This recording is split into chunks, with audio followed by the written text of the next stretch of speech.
Mister dragon e commerce YouTube channel. आज का जो हमारा टॉपिक है वो है फाइवर अकाउंट सस्पेंशन इश्यूज़। बहुत सारे लोग अपना फाइवर अकाउंट बनाते हैं, बड़ी मुश्किल के साथ उसकी एसईओ करते हैं, सर्च इंजन ऑप्टिमाइजेशन करते हैं, एक प्यारी सी गिग बनाते हैं और इंग्लिश का टेस्ट भी पास कर लेते हैं अच्छे स्कोर्स के साथ। लेकिन कुछ ही घंटों में उन्हें ईमेल आती है कि जो आपकी गिग है वो भी डिनाई हो चुकी है और आपको फाइवर के ऊपर सेलिंग भी अलाउ नहीं कर रहे हम लोग। ठीक है, तो इसके पीछे जो कुछ इश्यूज़ हैं, कुछ चीज़ें हैं जिसकी वजह से फाइवर इस तरह के रिस्पॉन्सेज देता है और आपकी फाइवर की प्रोफाइल एक्सेप्ट नहीं करता, वो मैं आपको आज एक्सप्लेन कर देता हूँ। आप उन चीज़ों से बचें, आपका फाइवर का अकाउंट जो है वो बेहतरीन तरीके से चलेगा और आपकी कोई भी गिग जो है वो फाइवर से डिनाई नहीं होगी। ठीक है, अच्छा, पहली बात आपको मैं क्लियर कर दूँ कि अगर आपने एक फाइवर का अकाउंट अपनी डिटेल पे बनाया है और वो बनाते सार ही मीज़ दैट कभी आपने बनाया है आपकी अपनी डिटेल्स के ऊपर, आपने ईमेल यूज़ किया, आपने मेरा नाम यूज़ किया, फ़ोन नंबर यूज़ किया और आपने फाइवर का अकाउंट बना लिया, आपने गिग बनाई, आपने टेस्ट दिया और आपको पता चला 2 घंटों बाद फाइवर का ईमेल आया कि that you can not make your seller account on Fiverr, कि आप सेलर अकाउंट फाइवर के ऊपर नहीं बना सकते।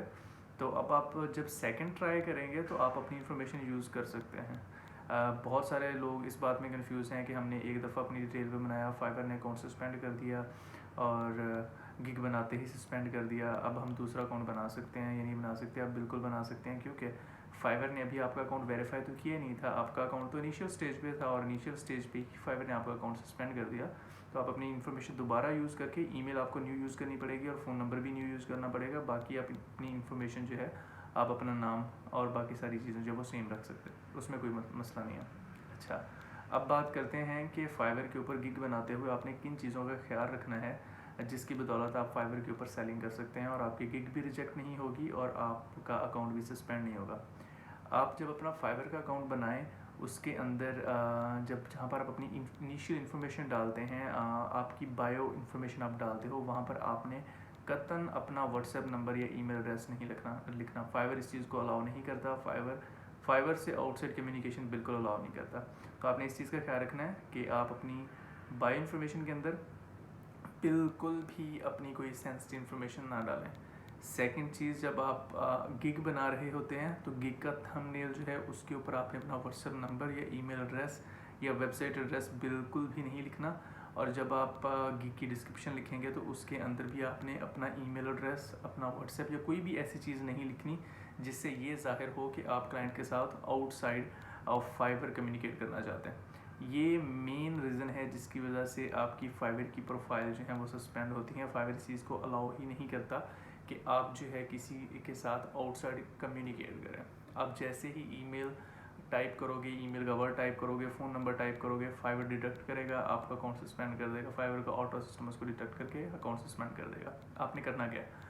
अब ज़ाहिर सी बात है, आप अमेज़ॉन पे काम कर रहे हैं, आप शॉपिफाई पे कर रहे हैं, वालमार्ट या कोई भी सर्विसेज दे रहे हैं आप दुनिया जहान की, या ग्राफिक डिज़ाइनिंग है, तो ज़ाहिर सी बात है ग्राफिक डिज़ाइनिंग में तो इतना नहीं होता, लेकिन वेबसाइट, वेब डेवलपमेंट में ग्राफिक डिज़ाइनिंग जो होती है, इससे जो वेब डिज़ाइनिंग होती है, उसके लिए आपको अपने क्लाइंट के अकाउंट की एक्सेस चाहिए होती है। और क्लाइंट के अकाउंट की एक्सेस लेने के लिए आपको अपनी ईमेल प्रोवाइड करनी पड़ती है अपने क्लाइंट को, और कई दफ़ा आपने इन्फॉर्मेशन लेनी होती है क्लाइंट से जो फाइवर के ऊपर आप नहीं ले सकते, तो आपको चाहिए होता है कि आप ईमेल के ऊपर ले लो, क्लाइंट से ईमेल एड्रेस शेयर करना होता है।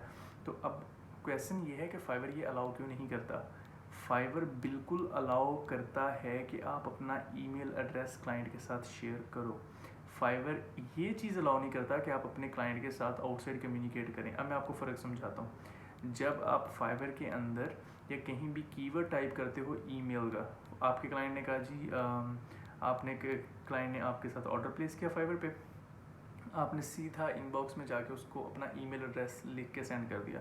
उसके साथ आपने उसको कोई टेक्स्ट नहीं लिखा कि मैं क्यों ये ईमेल सेंड कर रहा हूँ, किस वजह से कर रहा हूँ। तो फाइवर का जो ऑटो सिस्टम है वो सिर्फ उस एक टेक्स्ट को पकड़ेगा जिसके अंदर आपने अपना ईमेल एड्रेस लिखा है, उसको पकड़ेगा। पकड़ने के बाद फ़ौरन डिटेक्ट करेगा कि ये इस बंदे ने ईमेल लिखा है, तो मतलब ये फाइवर से आउटसाइड कम्युनिकेट करना चाहता है ईमेल को यूज़ करते हुए, तो वो आपका अकाउंट सस्पेंड कर देगा। आपने करना क्या है, जब भी आपने ईमेल अपने क्लाइंट को देनी है, आपने पूरा एक प्रॉपर टेक्स्ट लिखना है जिसके अंदर आपने लिखना है कि this is my email address and I am sending you this email address for blah blah purposes. Means that आपने लिखना है कि भाई ये ईमेल एड्रेस मैं आपको सेंड कर रहा हूँ, आप इस ईमेल के ऊपर मुझे अपने अकाउंट की चैट एक्सेस दे दें ताकि मैं आपका आपने जो मुझे ऑर्डर प्लेस किया है, प्रोडक्ट लिस्टिंग है, सर्च इंजन ऑप्टिमाइजेशन है, ग्राफिक डिज़ाइन है, जो भी है या वेब डेवलपमेंट है, ताकि मैं उसको स्टार्ट कर सकूँ।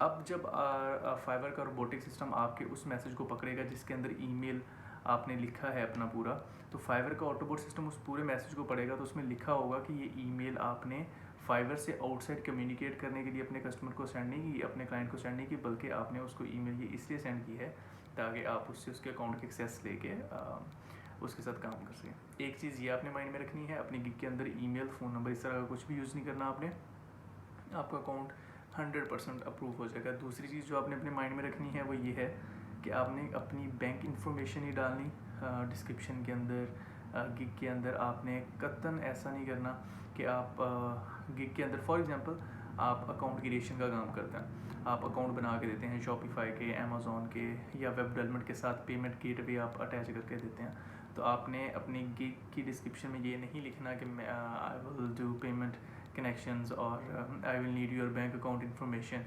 और NIC और passport information. Fiverr sensitive information sharing allow ही नहीं करता, ठीक है।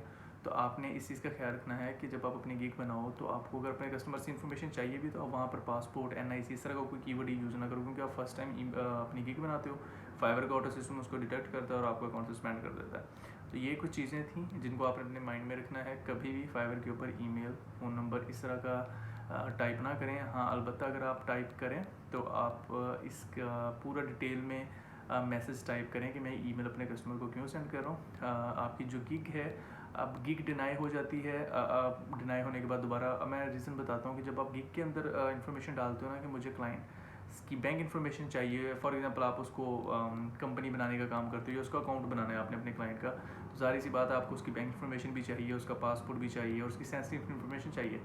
अगर आप ये कीवर्ड अपनी गिग के अंदर टाइप करोगे ना, तो फाइवर उसको फ़ौरन से डिटेक्ट कर लेगा कि इस बंदे ने जो है अपने क्लाइंट से सेंसिटिव इन्फॉर्मेशन की डिमांड रखी है, तो आपकी गिग सस्पेंड कर देगा, ठीक है। आपने करना क्या, आपने उसके अंदर ये इन्फॉर्मेशन बिल्कुल भी नहीं लिखनी अपने गिग के अंदर कि मुझे अपने क्लाइंट से ये इन्फॉर्मेशन चाहिए होगी। फाइवर जैसे रिजेक्ट करेगा वो उसको आपके गिग को अप्रूव ही नहीं करेगा, ठीक है। और समटाइम ये होता है कि आपकी गिग जो है वो एक्टिव हो जाती है, कुछ महीने एक्टिव रहती है, ऑर्डर्स लगते हैं, रिव्यूज़ आ जाते हैं, और फिर बाद में कहीं जाके फाइवर आपकी उस गिग को डीएक्टिवेट कर देता है। कर ज़रूर देता है जिसके अंदर आपने सेंसिटिव कीवर्ड्स या सेंसिटिव इन्फॉर्मेशन डाली होती है। तो इस बात का आपको ख्याल रखना है। और अगर आपकी गिग जो है वो आपने कोई ऐसी गलती कर ली है जिसकी वजह से वो डिनाइड हो चुकी है, तो परेशान होने की बिल्कुल ज़रूरत नहीं है। आपने फाइवर की टीम के साथ केस ओपन करना है। फाइवर की टीम बहुत कोऑपरेटिव होती है, वो आपके साथ फुली कम्युनिकेट करेंगे। आप उनको बताएं कि आपकी गिग के अंदर फ़लाँ जो कीवर्ड्स है वो फ़लाँ वजह से आपने डाला था और आपको इस चीज़ का नॉलेज नहीं था कि आपने ये कीवर्ड्स डालने हैं गिग के अंदर, गिग के डिस्क्रिप्शन के अंदर या नहीं, और आप आइंदा ऐसे नहीं करेंगे। फाइवर आपकी वो जो गिग है जो डिनाई हुई होगी वो एक्टिवेट कर देगा। तो इसलिए एहतियात बेहतर है। मैं ये कहूँगा कि आप पहले से ही एहतियात करें। ये ना समझें कि फाइवर ने आपकी गिग अगर डिनाई नहीं की और आपने उसके अंदर अपनी ईमेल एड्रेस अपनी या अपनी वेबसाइट एड्रेस लिखा और आपकी गिग बड़ी चल रही है, उसके ऊपर बड़े ऑर्डर आ रहे हैं, तो ख्याल करें उसमें से ये अपनी ईमेल और इस तरह की जो चीज़ें हैं वो रिमूव कर लें। इन द एंड होता क्या है, फाइवर आपकी गिग को डिनाई कर देता है, डिनाइड कर देता है। उसके बाद दोबारा एक्टिवेट तो ज़रूर कर देते हैं, लेकिन उसके ऊपर जो ऑर्डर्स लगे होते हैं जब वो डिनाई करते हैं वो सारे के सारे ऑर्डर कैंसिल हो जाएंगे आपके, और आपके गिग के चांसेस हैं कि आपकी आईडी भी डी रैंक हो जाए। और जब आप अपनी गिग को, डिनाइड गिग को दोबारा एक्टिवेट करवा के फाइवर के साथ केस ओपन करोगे कि जी मेरी आईडी डी रैंक हो गई है, तो वो ये कहेंगे कि जी ये फाइवर कैल्को है, आपकी आईडी अगर डी रैंक हो गई है तो किसी वजह से हुई होगी। आप अपनी आईडी को ऑनलाइन रखें, आप अपने कस्टमर के साथ कम्युनिकेट करें, आपकी आईडी दोबारा से ऊपर आ जाएगी। Thank you.